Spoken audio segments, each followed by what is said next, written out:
मैं इस चीज़ का बार बार इतराफ़ करता हूँ कि क्राइसिस मौजूद है। लोड शेडिंग जो है उसकी क्राइसिस जो है और उसको ख़त्म होते होते अभी हो सकता है 2-3 साल लगें। तो तमाम पाकिस्तानियों को इस क्राइसिस को, ये इस मुश्किल वक्त है, उसको इकट्ठा शेयर करना चाहिए। 1-2 साल के अंदर जो है लोड शेडिंग में आपको फ़र्क नज़र आएगा। महीने में बिजली की लोड शेडिंग का खात्मा हो जाएगा। मैं 1.5 साल में बिजली का बहान खत्म कर दूंगा इंशाल्लाह। तो 2 साल में बिजली के अंधेरे ना खत्म किए तो मेरा नाम शहबाज शरीफ नहीं है। 3 साल में बिजली का लोड शेडिंग खत्म करना की तो मेरा नाम शहबाज शरीफ। दिसंबर 2009 लोड शेडिंग का खात्मा होगा।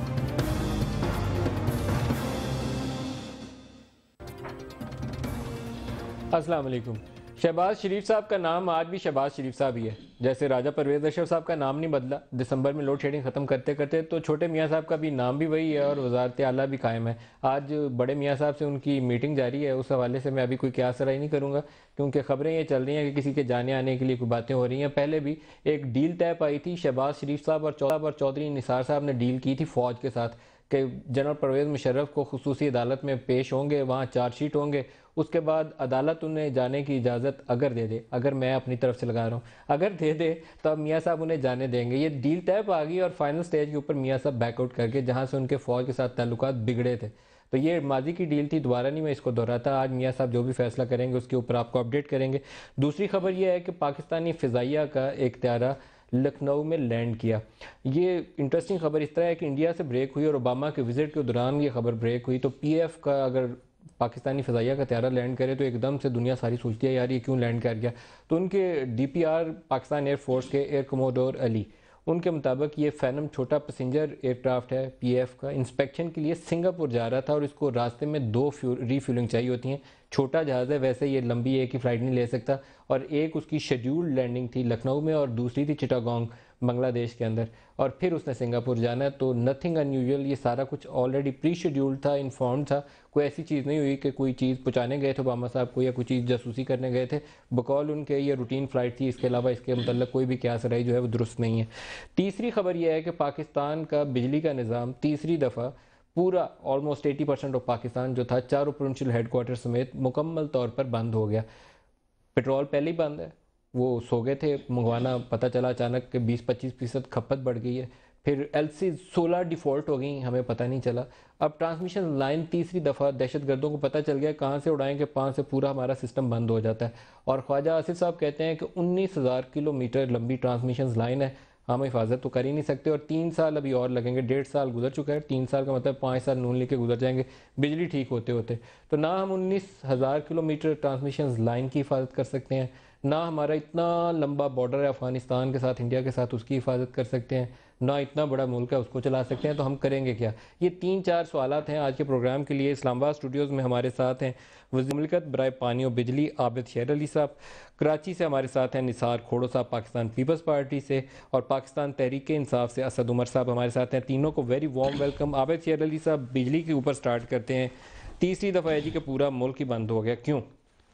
देखिए जी नदीम मलिक साहब, अनफॉर्चुनेटली जो बलूचिस्तान की वो बेल्ट है वहाँ पे हमेशा लॉ एंड ऑर्डर की सिचुएशन रहती है, और ये तीसरी मरतबा 15 दिन के अंदर अंदर ये इशू हुआ है कि उन्होंने हमारी मेन ट्रांसमिशन लाइन पे अटैक किया है, साउथ टूवर्ड जो नॉर्थ की तरफ आती है। और उससे देखें, जब एक आपकी ट्रांसमिशन जो मेन सिस्टम जब कोलैप्स करता है तो वो जब दूसरे एंगल पे उसका लोड बढ़ता है तो वो अगर 1000-1200 मेगावाट ज़्यादा एक्स्ट्रा लोड उसके ऊपर जाता है तो फिर उसकी कैपेसिटी उतनी नहीं है, वो ट्रिपिंग फिर 4-7 साल चलती रहती है। अनफॉर्चुनेटली पिछले 12 सालों में ना ट्रांसमिशन लाइन के ऊपर काम हुआ, ना इस निज़ाम को ठीक करने के लिए काम हुआ। हम इसकी ओनरशिप लेते हैं, ये अब हमारी हुकूमत है, हम किसी को अक्यूज़ भी नहीं कर सकते, ये हमारी जिम्मेदारी है। और इस पर हमने गवर्नमेंट ऑफ बलूचिस्तान से भी अभी टेकअप किया है इस इशूज़ को, और जो हमारी इंस्टॉलेशंस हैं, सेंसिटिव इंस्टॉलेशंस हैं जो ट्रांसमिशन के हवाले से, और उसके लिए भी हमने चाइना की जो ट्रांसमिशन ग्रिड कंपनी है उनकी खिदमात हासिल की हैं, यूएस एड से भी हमने लिया है। देखें एक आप सब कहते हैं एक लिफाफे में अगर इतना सा बारूद डाल के वो नीचे वो जो आपके होते हैं ना वो पावर ट्रांसमिशन के वो बड़े बड़े वो पाइलॉन से उनके नीचे वो लगा दें तो वो उड़ जाता है और नीचे गिर जाता है, या AK-47 लेके वो यूं तारों के ऊपर फायर करते हैं तो उससे तार टूट जाती है, फिर तो पाकिस्तान में बिजली नहीं चलेगी। ये जो बिजली नहीं गैस लाइन पाइप आज के अटैक्स नहीं हो रही है हमारे दौरे हुकूमत में, नहीं, ये पिछले 12-13 सालों से एक फिनोमिना है। और ये पाकिस्तान की बदकिस्मती है कि वहाँ पर जो बलूचिस्तान की लॉ एंड ऑर्डर की सिचुएशन है वो ना आपसे छुपी हुई है ना मेरे से छुपी हुई है। और बहुत से ऐसे एरियाज हैं जहाँ पे आपको पता है कि हमारी लॉ एनफोर्समेंट एजेंसीज को भी उधर दाखिल होने में बहुत दुश्वारी का सामना यहाँ पे सब ये एक्सक्यूजेज हैं, आपसे पावर सेक्टर चला ही नहीं। 480 अरब रुपए दिए थे सागडार साहब ने, तनकीद भी हुई, मैंने ऑन एयर सपोर्ट किया कि मैं इनका 480 अरब दे के अगर बिजली चलती है तो चलाएं। 500 अरब रुपए दोबारा हो गए रिसीवेबल्स। वो नहीं देखें, उसमें से 110 अरब रुपया ट्यूबवेल्स की मद में बलूचिस्तान से लेना है, 69 बिलियन रुपीस हमने सिंध गवर्नमेंट से लेना है, 5.6 बिलियन हमने पंजाब गवर्नमेंट से लेना है, KPK की गवर्नमेंट से 20 बिलियन लेना है, बलूचिस्तान गवर्नमेंट से 7.5 बिलियन है और KESC से 32 बिलियन है। फाटा को जो सब्सिडी दी जाती है वो 40 बिलियन है। आज़ाद जम्मू कश्मीर से 46 बिलियन जो सब्सिडी की मद में और एक एग्रीमेंट जो था उसके 46 बिलियन है। और GST रिफंड की मद में FBR से 52 बिलियन रुपीस के रिसीवेबल्स हैं। नदीम मलिक साहब जो बाकी 98 बिलियन या 100 के करीब हैं वो प्राइवेट सेक्टर से हैं, वो इंशाल्लाह ताला हम 1.5-2 महीने में हमारी कोशिश होगी कि उसको रिसीव किया जाए। लेकिन जो मामला देखें, अब मामला फाटा के हैं, उनको सब्सिडी दी जाती है, कब तक इस तरह सुनने उस पे देखें। असद उमर साहब से भी बात कर लें, फिर दोबारा आपकी तरफ आते हैं। असद उमर साहब, यहाँ पर सारी गवर्नमेंट्स भी डिफॉल्टर हैं, फेडरल गवर्नमेंट समेत, तो बताइए कि निज़ाम कैसे चलेगा, फिर तो हुकूमत चल ही नहीं सकती। सर ये जो है मेरे ख्याल में तो ये जो सूबों ने वफाक के पैसे देने और वफाक ने सूबों के देने, तो ये इस दफा का जो नेशनल फाइनेंस कमीशन बना है उसके अंदर एक मजबूत तरीके से उस पर फैसला हो जाना चाहिए। जितना सिर्फ मिसाल के तौर पर अगर मैं बता दूं, आप बेचेरेली कहते हैं कि 20 अरब रुपए देने हैं वफाक को बिजली की मद में खैबर पख्तूनख्वा ने, लेकिन खैबर पख्तूनख्वा हुकूमत जो है वो तो सुप्रीम कोर्ट के लिए केस बना के पूरी तैयार बैठी हुई है, जो पहले खत लिख चुके हैं वजीर आजम को, वजीर खजाना को, कि 130 अरब रुपए वफाक ने उनका देना है। लेकिन जरा सा इसको 1 मिनट के लिए पीछे हटे, हमने एट सोर्स डिडक्शन होनी चाहिए। असद उमर साहब इतनी मुश्किल अकाउंटिंग क्यों बताते हैं? At source council of common interest से फैसला करें, NFC वार्ड के जब सूबों को पैसे जाते हैं तो बिजली के काट के उनको दें, रौला ही खत्म करें आइंदा के लिए। नहीं, लेकिन सिर्फ फिर बिजली का क्यों कटेगा नदी? फिर तमाम जो पैसे एक दूसरे को देने हैं वो तमाम के एडजस्टमेंट होगी ना। और बिजली के अंदर भी जो है वो जब तक एक दफा फैसला ना हो जाए जिसके ऊपर सारी पार्टी साइन ना कर दे, अगर आप अभी निसार खोड़ो साहब की बारी आएगी वो भी आपको बताएंगे, सिंध वाले मानते ही नहीं है। ये जो 59 अरब रुपए का ये क्लेम कर रहे हैं वो सिंध मानता ही नहीं है। जब सिंध के अंदर भी पीपल्स पार्टी की हुकूमत थी और वफाक के अंदर भी पीपल्स पार्टी की हुकूमत थी, जब भी इसके ऊपर इत्तेफाक नहीं। अच्छा, इस पे पहले खोड़ो साहब से पूछ लें, फिर मैं दोबारा आपकी तरफ। 1 मिनट दे दें आप नदीम जी बताइए। एक तो नाज़रीन को बता दें कि मुझे सिर्फ एक सेगमेंट के लिए आने को कहा गया था, उसके बाद मैं इजाजत लूंगा। लेकिन मैं एक अहम बात करना चाहता हूँ कि हमें जो ट्रेनिंग दी गई थी ना नदीम, जिस वक्त हम एक मैन्युफैक्चरिंग ऑर्गेनाइजेशन के अंदर काम करते थे, वो ये थी कि अगर कोई प्लांट ट्रिप हो जाए ना, तो जब तक उसका रूट कॉज एनालिसिस ना हो जाए, यानी उसके मसले की जड़ तक आप ना पहुंच जाए, आप दोबारा स्टार्ट नहीं करते थे। इस मसले की आपको जड़ समझने की कोशिश करनी पड़ेगी। इसकी जड़ जो है वो ये नहीं है कि बलूचिस्तान में फायर होगी और वहां पे डिफेंड नहीं कर सके FC वाले, उसके मैं टेक्निकल आपको 10 सोल्यूशन दे दूंगा कि सर्किट ब्रेकर्स किस तरीके से लगाए जाते हैं जिससे पूरा जो तमाम नेशनल ग्रिड है उसको आइसोलेट किया जा सकता है। एक जगह के ट्रिप होने से पूरा पाकिस्तान नहीं डूबना चाहिए। लेकिन असल मसला जो जड़ है इस मसले की ये है, आप एक दुनिया के 5वें बड़े मुल्क को, जो एक न्यूक्लियर पावर है जिसमें 20 करोड़ लोग रहते हैं, उसको चलाने की ऐसे कोशिश कर रहे हैं कि चंद अफराद एक खानदान के जो एक दूसरे के रिश्तेदार हो, तमाम इख्तियारात और ताकत उनके हाथ में मरकूज हो। प्रोफेशनल्स ना लगाए जाएं, उनको बाइख्तियार ना किया जाए। वापदा की सारी कंपनी जो है वो एडहॉक CEOs के ऊपर चल रही हो, PSO एडहॉक CEOs के ऊपर चल रही हो, और आपके ख्याल में ये निजाम ठीक हो जाएगा? ये अगले 25 साल भी आप लगे रहने ठीक नहीं हो सकता। जब तक मेरिट नहीं प्रिवेल करेगा, जब तक प्रोफेशनल आप असद साहब साथ रुकिएगा अभी, आप अभी हम सेगमेंट कंटिन्यू रखेंगे, अभी आप साथ रुकिएगा। मैं पहले निसार खोड़ा साहब से भी पूछ रहा हूँ। निसार खोड़ा साहब, 1 बाय 1 पहले आप बताइए कि जो सिंध ने पैसे देने हैं 69 बिलियन बताया हमारे दोस्त आबिद शेर अली साहब ने, क्या आपने देने हैं इनके पैसे, तो देते क्यों नहीं? अगर देने हैं तो भी और नहीं देने हैं तो भी रिकन्सिलिएशन का मसला होता है, रिकन्साइल करने के मसला होता है। कहीं बिलिंग ज़्यादा, कहीं बिलिंग कम, कहीं कुछ। तो हमने तो हमेशा वफाकी हुकूमत को कहा है कि बैठें और हिसाब किताब सीधा करें और उसके बाद करें। रही बात रिकवरी की, तो वफाकी हुकूमत आपके साथ बैठती क्यों नहीं रिकन्साइल करने के लिए? मैं वही तो अर्ज कर रहा हूं कि हम कहते रहे हैं कि भाई आप हमारे साथ बैठो। हम तो कहते हैं ना कि बैठे। बात यह है कि अगर बाकी रही बात की जो भी फिगर हो उसको तो डिडक्शन एट सोर्स भी कहा जाता है। हमारी एडीपी कट की जाती है, डिडक्शन एट सोर्स होती है। कोई और तरीके से कोई होता है तो वो भी डिडक्शन एट सोर्स हो सकती है। इसमें वफाकी हुकूमत को रिकवरी का कोई मसला तो है नहीं, लेकिन बात यह है कि जो बिलिंग होती है वो मुनासिब है नहीं है, उसको रिकंसाइल करने की जरूरत है। काउंसिल ऑफ कॉमन इंटरेस्ट क्या ये फैसला ले सकती है कि तमाम सूबों के बशमूल पंजाब, KPK, बलूचिस्तान जो पैसे वापडा के ड्यूज हैं या किसी और स्टेट ओन कंपनी के एट सोर्स डिडक्शन की जाए, ताकि ये जो सर्कुलर डेट है ना कि वापडा ने PSO के पैसे देने हैं, PSO ने किसी बैंक के पैसे देने हैं, वहाँ से LC डिफॉल्ट हो गई है और ना मुल्क में पेट्रोल है, ना फर्नेस ऑयल है, ना बिजली है, तीनों चीज़ें बंद हो गई, पूरी गाड़ी ना चल सकती, ना फैक्ट्री चल सकती।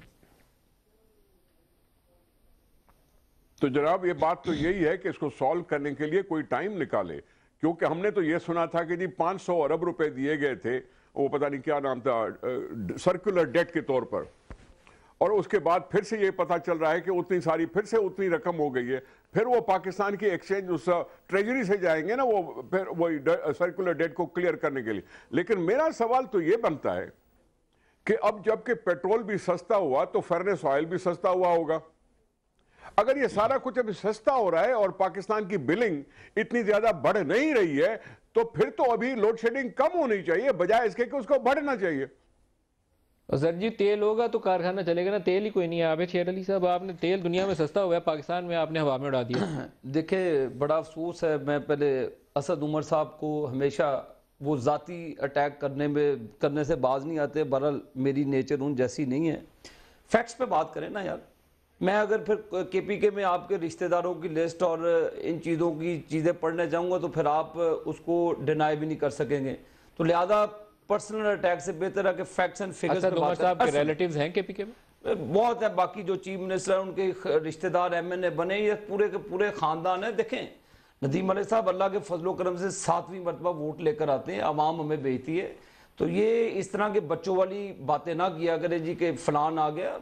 लोग मैंडेट देते हैं, आप कैंडिडेट पुट करते हैं, नहीं आपको लोगों ने मैंडेट दिया, इसमें रोने की बात नहीं है। नंबर 2, निसार खोड़ो साहब मेरे बुजुर्ग भी हैं, ये मुराद साहब इनके जो फाइनेंस मिनिस्टर है 36,000 मरतबा हमने कांटेक्ट किया, आते हैं रिकंसाइल करते हैं। वो कहते हैं जी ख्वाजा आसिफ साहब ने 6 मरतबा मीटिंग की। जब कनेक्शन कार्ड, जब कहते हैं जी हमारे कनेक्शन नहीं है, जब हम काटते हैं तो चीखें मारते जी हमारे कनेक्शन है, फिर ये ऑन करते हैं। देखिए अब इश्यूज हैं, इश्यूज को फिर फेस करना पड़ रहा है। अब जो मसाइल जो सिस्टम माजी की तरह है, लेकिन उसको बेहतर करना हमारी जिम्मेदारी है। क्यों नहीं हो रहा? कैसे नहीं हो रहा? आपने KSE की बिजली भी बंद की हुई है, कैसे बंद की? आप मुझे बताएं कि 18 घंटे से नदीम मलिक साहब 18 घंटे से 6 घंटे या 8 घंटे है बिजली। अब जीरो तो हम नहीं कर सकते, क्योंकि जो एक सिस्टम है हमारा जो ट्रांसमिशन लाइन का सिस्टम है, फिर जो हाइडल हमारी 6,900 मेगावाट थी जो कम होकर कैनाल क्लोजर की वजह से वो 800 या 900 के करीब है। लेकिन आज हमने अनाउंस किया है कि हम इंडस्ट्री को इंशाल्लाह 2 दिनों के अंदर जीरो करेंगे। हमने जो अर्बन एरिया है वहाँ पे 6 से 7 घंटे और जो रूरल साइड है वहाँ पे 8 से 9 घंटे की लोड शेडिंग होगी। और समर में भी इंशाल्लाह ताला कोशिश करेंगे कि ये दुरानियाँ उससे बढ़े ना, लेकिन आज हमारे मूडीज ने पता क्या कहा, उसने कहा कि ये जो क्राइसिस चल रहा है ना फ्यूल का, ये पूरी इकोनॉमी को बिठा देगा और आप जिम्मेदार हैं उसके। आपने पैसे देने हैं पीएसओ के, पीएसओ बैठ गए सर। हमने देखे नवंबर एक ही कंपनी की दुनिया में पाकिस्तान की नवंबर से जनवरी तक जो हमारी बिलिंग थी वो कुछ 42 के करीब थी। हमने उनको 65 बिलियन रुपीस पीएसओ को पे किया है। हमने 24 से 25 अरब रुपया ज्यादा दिया है। ज्यादा दिया तो वो कहां गया? हमारे पास रिकॉर्ड पे है ना जी, रिकॉर्ड पे है।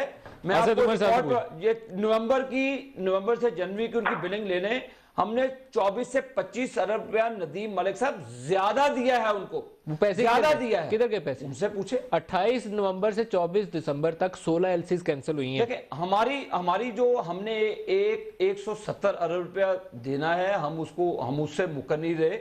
अभी भी देना है 170 अरब। 170 अरब रुपया हमने पीएसओ को देना है, हमने बिल्कुल देना है। लेकिन जो रिसीवेबल्स है हमारे गवर्नमेंट लेवल पे, अब चले हम आप पूरे मुल्क की इकोनॉमी बिठा रहे हैं। मैं एक बड़ी आप बिठा रहे हैं मलिक साहब, हम नहीं बिठा रहे, एक बड़ी जरूरी बात बता रहा हूं जिससे चले हमारा दूसरी जगहों पे तो डिस्प्यूट हो सकता है। KESE का जो कराची वाटर बोर्ड के साथ 32 अरब रुपया देना है, हम उनको कहते 32 अरब रुपया दे, वो भी कहते जी आप हमने सिंध गवर्नमेंट से लेना है, आप सिंध गवर्नमेंट से लें। ये तो इनका बिहेवियर है। अब मुझे बताएं कि दरख्तों से बिजली पैदा करके पैसे कहां से लें? काटें लोगों के। 100 अरब रुपया तो मेरी जनाब मोहतरम निसार खोड़ो साहब की गवर्नमेंट ने देना, 100 अरब रुपया काटे ना जी। जो एनएफसी के पैसे हमने इसहाक डार साहब को लिख के भेजा है कि जी आप एट सोर्स इनके पैसे काटें। हमारा क्या कसूर है?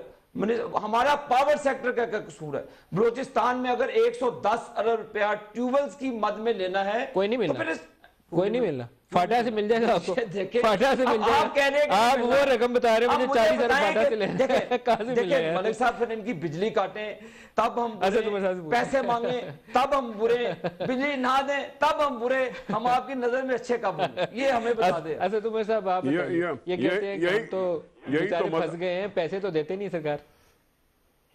सर एक तो नदीमा आपसे रिक्वेस्ट करूंगा कि एक प्रोग्राम जरूर करें जिसके अंदर शाहिद खान अब्बासी, आबिद शेर अली और इसहाक डार तीनों को बुला ले, क्योंकि वो तीनों जब अलग अलग प्रोग्राम पे आते हैं वो एक दूसरे के ऊपर इल्जाम डालते हैं।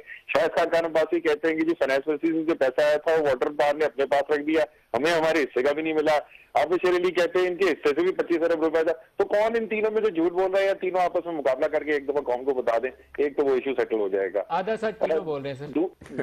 दूसरी चीज जो है ना, जो आबिद शेर अली कह रहे, बाई दी वे जाती, मेरे खुदा मैं कभी जाती बात करता नहीं, मैंने इनकी जात पे कौन सी बात की। जो ये बात कर रहे हैं कि अवाम को पेवस्ता शजर से उम्मीदें बाहर रख, तो उसको उम्मीद रखने के लिए तो हमने पिछले 19 महीने की हकीकत की तरफ देखना होगा ना, कि अगर हमें निजाम जो है वो खराब है लेकिन बेहतरी की तरफ होता चला जा रहा है, तो हम बोलते हैं कि ठीक है यार इंतजार कर लेते हैं, वाकई में मुश्किल हालात है, थोड़ा इंतजार कर लेते हैं और बेहतर हो जाता है। लेकिन अगर फैक्ट्स ये बताते हैं, जैसे आबिद ने कहा कि फैक्ट्स के ऊपर बात करनी, ये फैक्ट्स ये बताते हैं कि रिसीवेबल्स इस वक्त तारीखी लेवल के ऊपर पहुंचे हुए हैं। अगर फैक्ट्स ये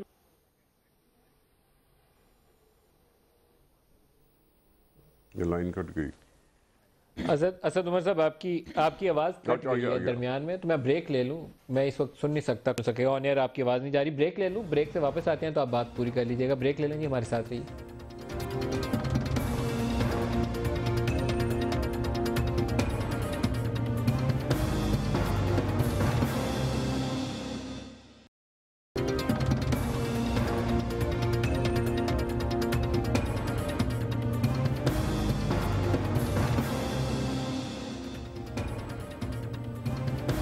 प्रोग्राम में दोबारा खुश आमदीद कहते हैं। आबिद शेर अली साहब, 650 मेगावाट आप KESE के भी नहीं दे रहे, आप पूरे मुल्क में बिजली भी बंद कर रहे हैं, उनके 650 मेगावाट भी काट रहे हैं, कर क्या रहे हैं आप? बहुत शुक्रिया आपने नदीम मलिक साहब। ये मैं अपने असद उमर भाई को मैं एक पहले मैसेज दे दूँ, जो उन्होंने बात की थी कि कोई ऐसा सिस्टम आपने नहीं किया जो आइसोलेट करता है इस सिस्टम को, जो अगर इस तरह के मिसहैप होता है।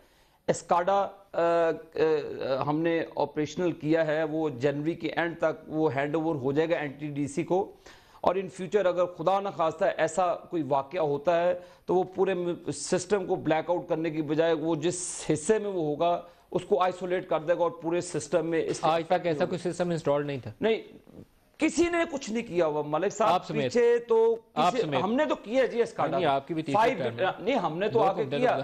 और कई ऐसी का जो आप मेरे भाई सिंध में भी वो मैं अपने भाई शर्जील मेमन की भी गुफ्तगू सुनता रहूं, नहीं करनी चाहिए उनको। आपने 650 मेगावाट के कैसे मलिक साहब देखें उनके साथ जो एग्रीमेंट है उसके मुताबिक 2400 मेगावाट की इंस्टॉल्ड कैपेसिटी मौजूद है KESC के पास। 20 मिलियन उनके कंज्यूमर हैं और जो उनको रिक्वायर्ड है डिमांड है वो 2000 मेगावाट के करीब है। 2400 मेगावाट इंस्टॉल्ड कैपेसिटी है। अगर वो अपनी बिजली भी फर्ज करे पैदा करते हैं, उनको 15 रुपए पड़ते हैं। कराची जो KESC है वो क्या कंज्यूमर्स को क्या बेनिफिट देते हैं? कंज्यूमर्स को बेनिफिट तो गवर्नमेंट ऑफ पाकिस्तान देती है। आप क्या बेनिफिट देते हैं? मैं उनको पाकिस्तान में हाईएस्ट फिगर है जो कराची के लोगों को सब्सिडी दी जाती है 60 to 70 बिलियन रुपीस की। 60 से 70 अरब रुपए की देते हैं? मुझे तो क्यों नहीं देते? मेरे से तो बिल आप ज्यादा मैं आपको बता रहा हूं कि 70 अरब रुपए की ये जो रो रहे हैं ना KESC वाले, इनकी प्रॉफिटेबिलिटी में फर्क आएगा, बाकी कोई फर्क नहीं है। इनको अगर फर्ज करने जी नेपरा ये खुद बिजली पैदा करते हैं 15 रुपए की हो जाती है 16 रुपए की, डिफरेंशियल तो गवर्नमेंट ऑफ पाकिस्तान ने पे करना है। इनको क्या मसला है? 2400 मेगावाट इंस्टॉल्ड कैपेसिटी है मलिक साहब और डिमांड है कराची की 2000। अगर ये आगे मेरे भाई कराची की बात करते हैं, सखर का क्या कसूर है? हैदराबाद के लोगों का क्या कसूर है? लाड़काना नवाब शाह वो पाकिस्तानी नहीं है क्या? उनका राइट नहीं बनता कि लोड शेडिंग से इस्तेशना हो? वो अगर बिल देते हैं तो मैं आपको कह रहा हूं अलीट की बात ना करें। कराची हमारा दिलो जान से भी अजीज है, लेकिन सुप्रीम कोर्ट का डिसीजन है कि इक्विटेबल बेसिस पर जो पूरे मुल्क में तरसीलात का निजाम है लोड शेडिंग का पूरे पाकिस्तान में एक जैसा। तो 650 मेगावाट आपने KESC को नहीं देनी? नहीं, ये तो अभी निगोशिएशंस होगी। मैं तो आपको कह रहा हूं कि मिले ना मिले। मेरी बात सुने मलिक साहब, 2400 मेगावाट पूरा पाकिस्तान सुन ले, 2400 मेगावाट उनकी इंस्टॉल्ड कैपेसिटी है, डिमांड 2000 मेगावाट की है और वो अगर 15 रुपए भी पड़ती है जो डिफरेंशियल है वो गवर्नमेंट ऑफ पाकिस्तान ने पे करना है। निसार खोड़ा साहब बताइए, 650 मेगावाट बहुत जरूरी है और पैसों का मसला, दोनों पे बात कर देखें। बात सुने 650 मेगावाट कराची से छीनने के बाद हमें क्या गारंटी दे रहे हैं कि सारे मुल्क में से लोड शेडिंग खत्म हो जाएगी? सर्कुलर डेट देने के बाद फिर से ये क्यों करें कि सर्कुलर डेट बन गया? रिकंसाइल करने के लिहाज से कतराते हैं और कहते हैं कि जी 36,000 बार मुराद अली शाह साहब ये करते रहे और वो करते रहे। इसका मतलब है कि यहां रिकंसाइल करने की जरूरत थी और ये सब कुछ चीजें थी। तो फिर ये उजुर लंग की क्या बात है कि जी 650 मेगावाट अगर कराची को देंगे तो फिर दूसरे इलाके जो है अंधेरे में डूब जाएंगे। अभी भी डूबे हुए हैं, कराची भी डूबा हुआ होता है। तो इस तरह से कैसे कह सकते? पहले एग्रीमेंट क्यों किया था? किसने एग्रीमेंट किया था? 650 मेगावाट देने की जरूरत क्यों महसूस हुई थी जबकि इंस्टॉल कैपेसिटी 2400 की थी? उसको देखना चाहिए कि वहां बिजली पैदा कितनी होती है, देखना यह चाहिए कि कराची पैदावार कितनी करती है।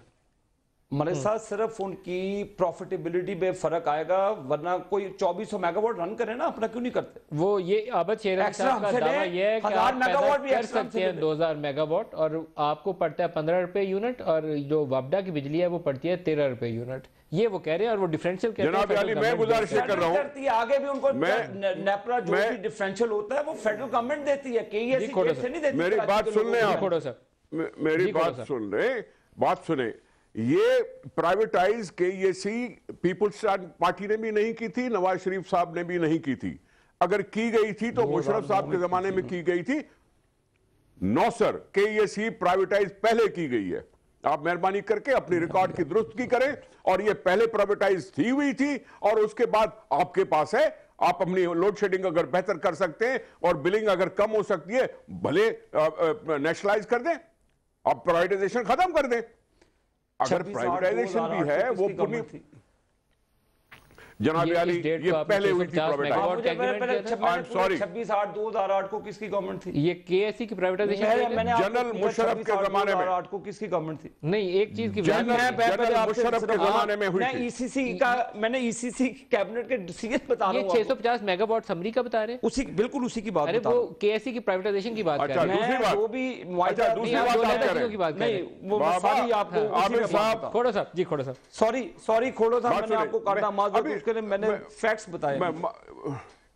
मैंने बात सुनी सर, ये रिकॉर्ड की बात है कि केईएसी जनरल मुशर्रफ के जमाने में प्राइवेटाइज हुई थी, ये रिकॉर्ड की बात है। उसको एक्सटेंशन किया गया या जो कुछ भी किया गया उसको कंटिन्यू किया गया, वो अलग सी चीज है। लेकिन अगर आप समझते हैं कि जी केईएसी कितना कर नहीं पा रही और केईएसी फिर से वापस बहाल हो जाए और के इलेक्ट्रिक खत्म हो जाए, तो फिर आप बैठे हैं ना। हम तो अक्सर कहते रहते हैं कि हम लोड शेडिंग से नाला है। दूसरी बात, आपने कहा कि जी किसी ने 12 साल से कुछ नहीं किया, तो भाई 12 साल क्या, पाकिस्तान को तो 60 साल से ज्यादा बने हुए, उसमें आपकी भी हुकूमतें थी, दूसरों की भी हुकूमतें थी। आप 12 साल का जिक्र कर लें और अपनी जान छुड़ाने की कोशिश करें, यह मुनासिब बात नहीं है। मैं समझता हूं पाकिस्तान के लोगों को, मैं समझता हूं कि पाकिस्तान के लोगों को इमीडिएट रेमेडी चाहिए।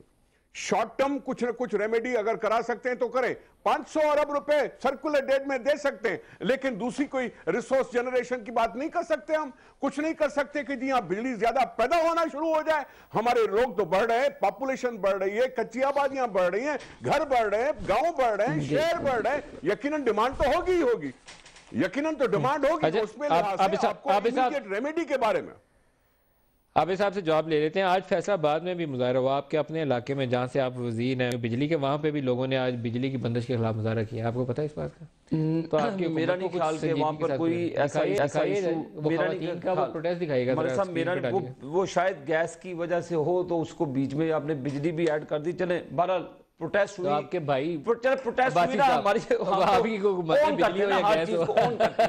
देखें, हमने गैस की लोड शेडिंग का भी वादा किया है 15 मई के बाद इंशाल्लाह ताला इसको हमेशा के लिए कौन से सन की 15 मई? ये 15 मई के बाद जब LNG आ जाएगी हमारा, हमने तो इसके टर्मिनल भी तैयार कर लिए हैं और कराची में तैयार, एंग्रो का टर्मिनल तैयार हो गया।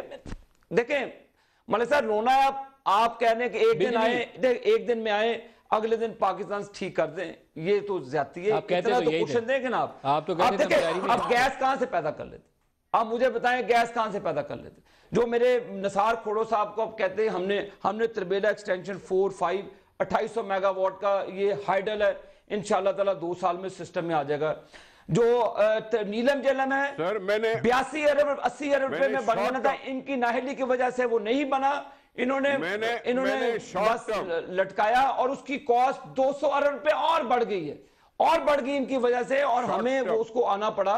और इसके बाद नंदीपुर पावर प्रोजेक्ट, इनकी वजह से आजकल वो जो इनके जो एक वजीर थे बाबर रमान साहब, आपने पता नहीं कितने पाकिस्तान की तारीख का सबसे बड़ा झूठा और मकार शख्स है। 4 करोड़ रुपए के करप्शन के इल्जाम थे नंदीपुर पावर प्लांट के, आपने अपने शो पे चलाए। अब किसी प्राइवेट चैनल पे बैठ के वो कुरान और हदीस खोल लेता है और ऐसे अपने आप को पाक साहब, दुनिया को नहीं ना पता कि इसके करतूत क्या है। और इसकी वजह से 112 अरब रुपया नंदीपुर पावर प्लांट ना चलने से पाकिस्तान को लॉस हुआ। एक्शन ले, कोर्ट के हमने इसका रेफरेंस भेजा हुआ है, उस मकरू भेजा हुआ है। मैं आपको बता रहा हूं कि खुदा के लिए इस तरह के मकरू शख्सियत फिर आज तबाह करके पाकिस्तान को बोलेंगे तो कुरान और हदीस लेकर बैठे थे, तो मेरा जवाब भी उसी तरह से आएगा।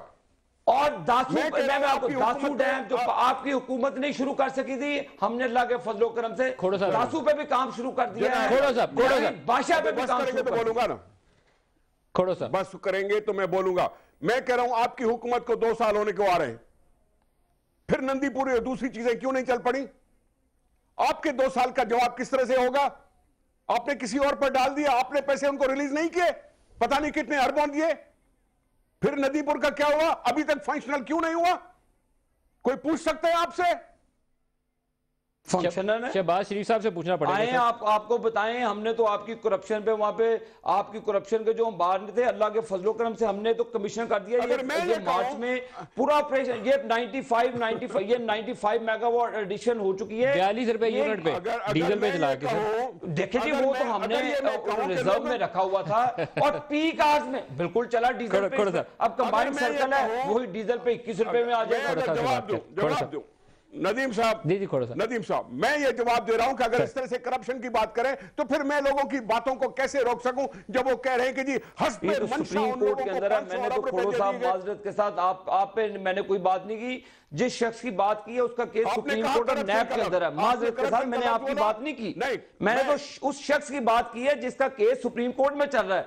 खुदा के लिए आप इसमें हमारे साथ खड़े हो, जिस शख्स ने करप्शन की है अगर सुप्रीम कोर्ट ने उसका केस नैब में रेफर किया है तो आप उस पर स्टैंड लें। मैं ये डिमांड करता हूं आपसे, मैंने आपकी क्रेडिबिलिटी पे या आप पर नहीं मैंने कोई इल्जाम तराशी की, मैंने तो उस शख्स के मकरू अजाइम जो वो बैठता कौम को बताता है झूठ एक प्राइवेट चैनल पे, मैंने तो उसका मकरू चेहरा दिखाना ही दिखाना और हर चैनल पे दिखाऊंगा कि उसने 4 करोड़ रुपए जेब में डाला और उसने उसकी वजह से उसने 3 साल 2 साल अपने ड्राफ्ट और नंदीपुर का रखा बाबर रमान ने, उसको पूछने वाला कोई नहीं है। सुप्रीम कोर्ट ने उसका नैब में केस रेफर किया हुआ है और उस जैसे मकरू शख्स को सजा मिलनी चाहिए। मैं चीख के पाकिस्तान को बताऊंगा, मैंने आप पर इल्जाम नहीं लगाया, मैंने उस शख्स पे लगाया है जिसका केस सुप्रीम कोर्ट ने नैब को रेफर किया। खोड़ो साहब से बात चली। खोड़ो साहब भाई मैं उनके डिफेंस में नहीं खड़ा हुआ हूं, कोर्ट में उनका डिफेंस वकील मैं नहीं हूं।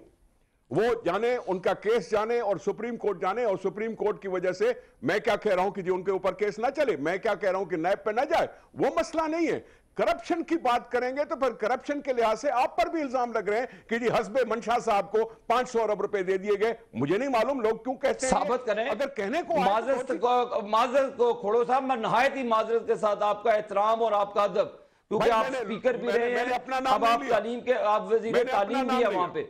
मेरी आपसे दरख्वास्त होगी कि अगर 1 रुपए की डिसऑनेस्टी जब आपने जो आपकी जब हुकूमत थी पावर परचेज एग्रीमेंट के तहत आईपीपी को जो पेमेंट्स देनी थी उससे हटकर किसी को फेवर की हो, हमने इसका एजीपीआर की रिपोर्ट भी मौजूद है, थर्ड पार्टी ऑडिट भी इस पर करवाया और सेनेट समेत तमाम असेंबलीज के फ्लोर पर हमने इसको क्लियर किया।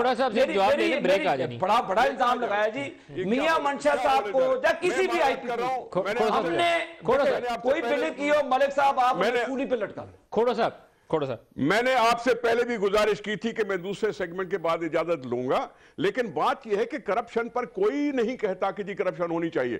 कोर्ट है, अकाउंटेबिलिटी कोर्ट्स हैं, नैब है, जो कुछ भी है जिनके उन्होंने करप्शन की है भला उसको उसके खिलाफ चलता रहे। मैं बात कर रहा हूं कि एक दूसरे पर मत लगाओ। मैं कह रहा हूं कि भाई ये सारी सिचुएशन आपके पास मौजूद है। क्या हम पहले कह सकते हैं कि पीएमएलएन की हुकूमतें यहां नहीं आई थी? पीपल्स पार्टी की हुकूमतें रही हैं, पीएमएलएन की भी रही हैं, कल पीपल्स पार्टी थी, आज पीएमएलएन है। यकीनी तौर पर एक दूसरे पे मत डालो। रेमेडी चाहिए लोगों को, हमारी लड़ाई से कोई गैर सरोकार नहीं, रेमेडी चाहिए कि उनकी जिंदगी कुछ बेहतर हो सके, और उस लिहाज से शॉर्ट टर्म रेमेडी की ढूंढने की कोशिश करो। ये केस चलते रहेंगे, ये सब कुछ चलता रहे, ये तारें भी टूटती रहेंगी, सारा मुल्क दहशतगर्दी के जद पे अगर आता है तो आता है, लेकिन हम मुकाबला कर रहे हैं, हम मुकाबला कर रहे हैं। इसलिए ये कोई, मैंने ये नहीं कहा कि जी ये हादसा क्यों हुआ, ये अचानक ब्रेक डाउन भी हो जाता है। बिल्कुल सही। असल मसला है, अब ब्रेक ले लें, यहाँ पे भी ब्रेक टाइम हो गया, एक ब्रेक ले लें, ब्रेक ले लें जी, ब्रेक के बाद और बात करते हैं हमारे साथ ही।